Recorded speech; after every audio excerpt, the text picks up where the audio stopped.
Sábado Verde, radio y podcast, en la radio pública de la ciudad de Buenos Aires. Volvemos al proceso que se da en Chile porque está muy cerca y porque entraña muchos aprendizajes. Fíjense, el resumen es que hace un año la ciudadanía se volcó a la calle para protestar. Lo hizo de un modo muy decidido, tenazmente, durante varias semanas, diciendo que ese no era el modo en que querían vivir, que no es sostenible la vida si no es inclusiva, que había que revisar la economía, las representaciones de la política, el transporte, las ciudades, prácticamente había que darlo vuelta todo. Y un año después, el plebiscito da como resultado justamente la decisión de la mayoría, pero la mayoría fuerte de todos los ciudadanos, de armar una nueva constitución, es decir, la organización institucional que hace falta para poder producir todos esos cambios vitales. Lo que nos deja ver Chile es que si no se institucionalizan los canales de participación adecuada para los ciudadanos se van a abrir paso como sea, como puedan, pero lo van a hacer.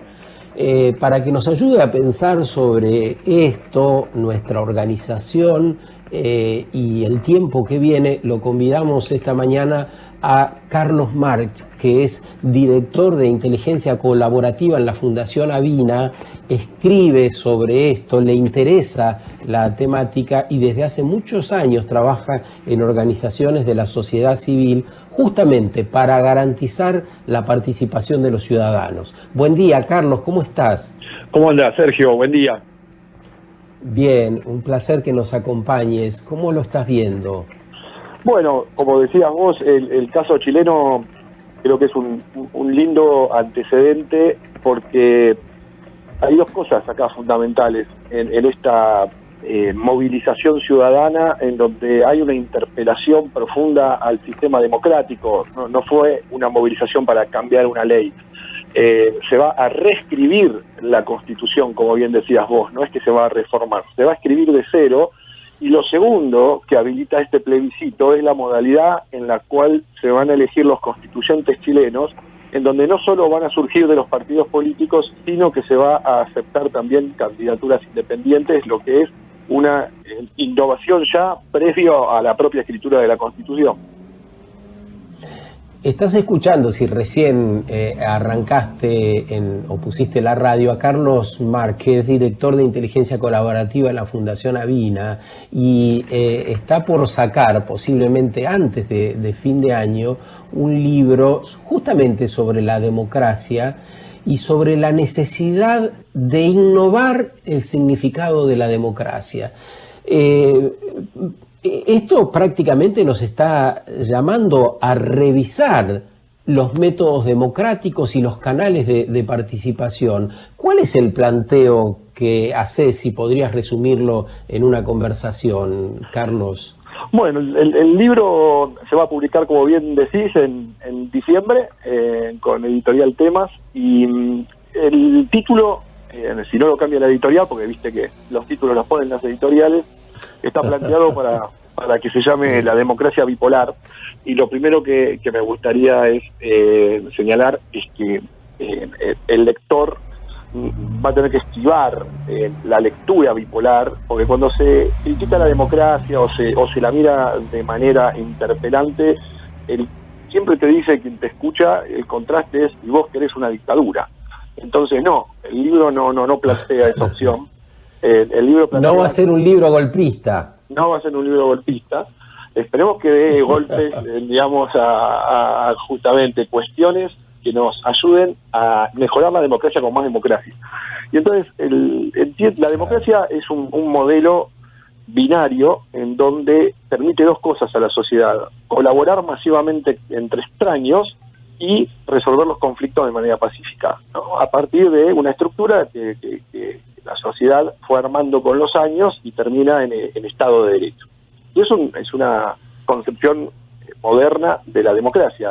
500 años antes de Cristo, cuando se inventa en Grecia, a la actualidad, la democracia fue sumando innovaciones, ¿no? Es decir, la división de poderes, derechos humanos, toda la parte de herramientas de participación y últimamente todos los derechos de género impulsados por los movimientos feministas. Entonces, la democracia recibe innovación y lo que plantea el libro son dos disrupciones, grandes disrupciones que vimos en la democracia. Una, todo un paquete de cerca de 12 disrupciones que tienen que ver con temas del propio funcionamiento de la democracia, de perfiles de dirigencia, de forma de liderazgo, incluso de temas económicos. Y la segunda disrupción es la tecnología y los algoritmos, cómo irrumpen en una democracia, y el problema claramente no es la ciencia ni la tecnología, sino la ausencia de marco de valores, cómo se va a aplicar esa ciencia, tecnología y algoritmos en el marco de la democracia. Así que eso es lo que plantea el libro y después cierra con algunas propuestas para ver cómo podemos pensar la democracia del siglo XXI. Es cierto que la calidad de nuestras democracias no es buena, merece ser revisada. ¿Cómo es nuestra calidad ciudadana? ¿Qué manera o qué madera tenemos para la construcción de algo novedoso que nos organice mejor? Bueno, el problema que tenemos de arranque es que los sistemas educativos nos enseñan a ser ingenieros, médicos, peritos mercantiles, pero el sistema educativo no te forma como ciudadano. En una democracia, paradójicamente, el sistema educativo no genera ciudadanos, no promueve espacios de participación ciudadana desde el colegio primario. A ese gran déficit luego se le suma que la mayoría de los países, por lo menos latinoamericanos, no tienen institucionalizadas las herramientas de la democracia participativa, como puede ser audiencias públicas, como puede ser presupuesto participativo, procesos de reforma constitucional, la banca popular.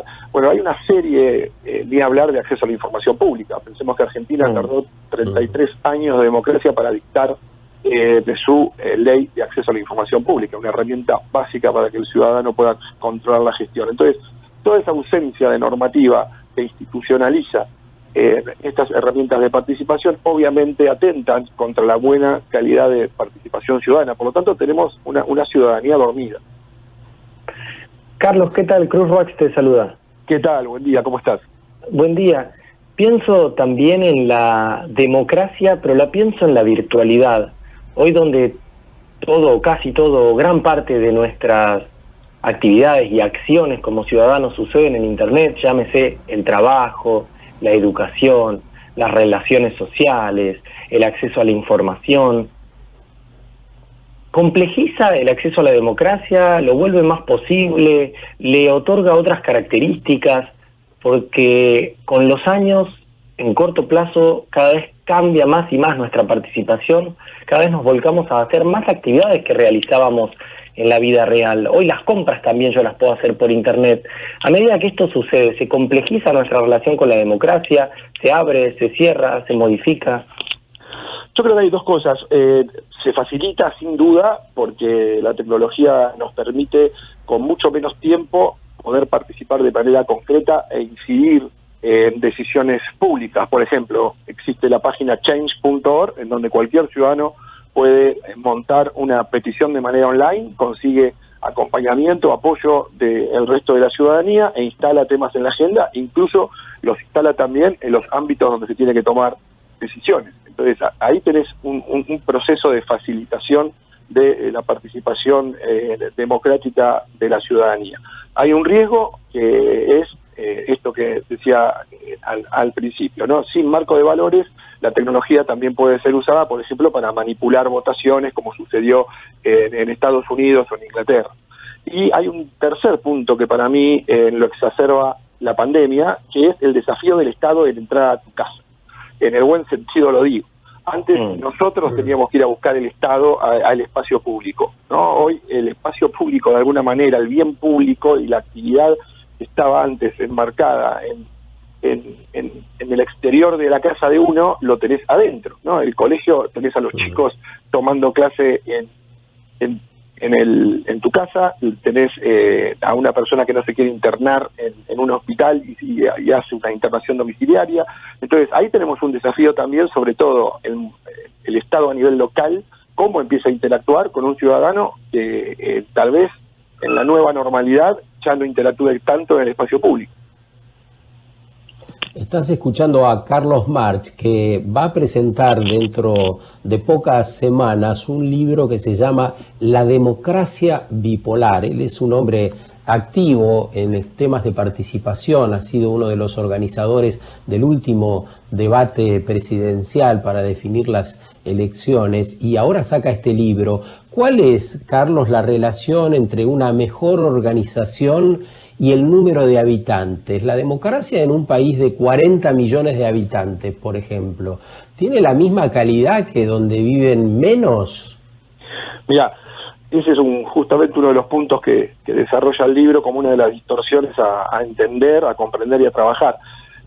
Lo que hice en este material fue cruzar el índice de calidad democrática que elabora el medio de comunicación The Economist con la cantidad de habitantes y con el crecimiento poblacional. Y ese ranking indica que los 10 mejores países rankeados de calidad democrática, 8 tienen menos de 10 millones de habitantes. Y además todos tienen un crecimiento poblacional de medio para abajo. Entonces, claramente, evidentemente la democracia tiene un techo en cuanto a su calidad, ¿no? A llegar con toda la institucionalidad que requiere la democracia a la población. Evidentemente, digamos, por lo menos en términos de calidad hay un techo, y bueno, el punto es ese, cómo inventamos, cómo perfeccionamos y cómo innovamos democracias para países en donde la población supera los 10 millones, por ejemplo, de habitantes, porque claramente en Latinoamérica lo mismo, el país mejor rankeado en cuanto a calidad democrática, que ocupa el puesto 15 en ese ranking, es Uruguay, un país con un poco más de 3 millones de habitantes. ¿A quién corresponde, Carlos, hacer más amplia la democracia, hacerla más democrática, valga la redundancia? A ver, le corresponde, por un lado, a la dirigencia, sea política, sea sindical, sea empresaria, ¿no? Todo dirigente que asume un rol de construcción de lo público, sea desde el Estado, sea desde ámbitos privados, como puede ser la empresa o como puede ser una organización sin fines de lucro, una ONG, sin duda tienen un rol fundamental con distintas responsabilidades, obviamente, ¿no? Es decir, un dirigente político que administra el Estado tiene mucha más responsabilidad que un director ejecutivo de una organización social. Pero también hay un requerimiento de lo que veníamos hablando antes, ¿no? De cómo conformamos una ciudadanía activa, que exija, que demande, que se articule, que incida, porque hay muchísimos ejemplos de mejoras de la institucionalidad y de la calidad democrática impulsada no por la dirigencia, sino por la propia ciudadanía. Entonces, ahora, se tienen que conjugar esos procesos son dolorosos, Carlos, necesariamente son dolorosos, porque no puedo parar de pensar lo que está pasando en Chile. Como hoy sacamos, por ejemplo, a una ciudadana de Chile que nos envió un audio cuando se dieron los resultados del plebiscito, totalmente alegre, celebrando, no lo podía creer, feliz de la vida. Y hoy cuando la sacamos al aire, claro, días después, donde nota cómo sigue actuando el Estado, ya no era esa alegría, ya no era esa sonrisa, era más pensarse resistiendo hasta por lo menos 2022, que podría llegar a tener resultados sólidos, lo que está sucediendo con esta nueva Constitución. Entonces, pareciera que son dolorosos estos procesos. Sí, sobre todo son dolorosos muchas veces cómo se originan, porque pensemos que hoy estamos celebrando la realización del plebiscito, pero en este año que ustedes comentaban en la introducción de la nota, el año que vivió Chile para llegar a este plebiscito, hubo muertos, hubo quema de iglesias, quema de instituciones públicas, es decir, ha sido un proceso que incorporó violencia, que incorporó muerte. Así podemos señalar varios procesos en los distintos países. En Argentina, por ejemplo, en el año 2001-2002, con la crisis política, social, económica que se desató, también hubo muertos, y en ese marco las únicas 2 leyes impulsadas por el mecanismo de iniciativa popular se lograron en ese contexto. Luego el sistema político, y acá no me refiero a ideológico, sino al sistema político como corporación se blindó y nunca más fue posible votar una ley mediante el mecanismo de iniciativa popular porque se blinda el sistema y se cierra. Entonces, sí, los procesos son dolorosos porque lamentablemente la élite del sistema político que toma decisiones y captura el Estado no está abierto a estos procesos. Y vuelvo a repetir, Argentina tardó 33 años en dictarse una norma básica como el acceso a la información pública. ¿Y cuántos tienen que moverse? Carlos, entiendo lo difícil de la pregunta, pero ¿cuántas personas se tienen que mover? Pienso, para traerlo también aquí a territorio con alguna de las últimas discusiones, pienso lo que pasó en Guernica, pienso con el acuerdo porcino con China, donde habían personas detrás movilizándose, moviendo, intentando hacer reclamos pacíficos, trayendo soluciones alternativas, digamos, a estos conflictos, y también hay como mucha negativa, digamos. Esto es porque el reclamo no tiene los mismos tiempos que la solución desde la institución, es porque tendrían que haber más personas detrás. ¿Qué podríamos barajar sobre la mesa? Mira, yo creo que hay 2 o 3 cosas que se combinan. Este punto que decís vos, que la sociedad va mucho más rápido que la normativa, que la regula, ¿no? Da la sensación que el reclamo ciudadano, la necesidad ciudadana, la innovación ciudadana van en una Ferrari y el Estado y las leyes van en un fitito, con todo respeto que merece el fitito, pero jamás le va a ganar una Ferrari. Entonces, ahí tenés la ley va atrás de las necesidades de la ciudadanía y eso genera una institución débil, ¿no? Una institucionalidad débil. Un segundo punto es que la sociedad civil no tiene una estrategia de disputa del poder desde una lógica de sociedad civil. Le entrega la disputa de poder a la lógica del sistema partidario, del sistema político y claramente es necesario pero no es suficiente.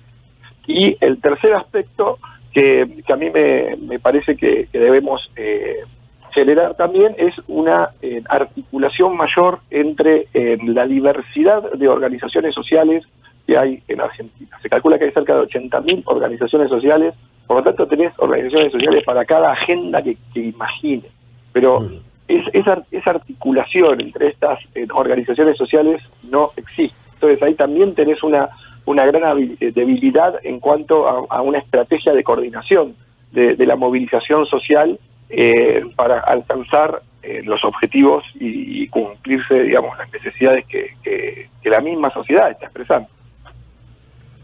Gracias, Carlos, por este rato, por ayudarnos a pensar, por el libro que se viene y confiemos en la necesidad de activar. Me parece que hay mucho por hacer en la región y en particular en Argentina por fortalecer la democracia y todos los mecanismos de participación. Ojalá el libro sea una herramienta para que nos ayude. Un gran abrazo. Gracias, Sergio, por difundir. Un abrazo grande.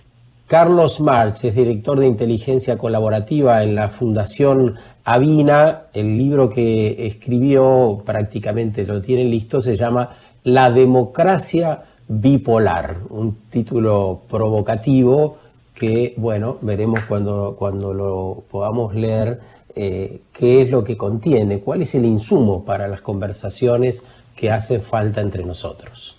Sábado Verde, radio y podcast. En la radio pública de la ciudad de Buenos Aires.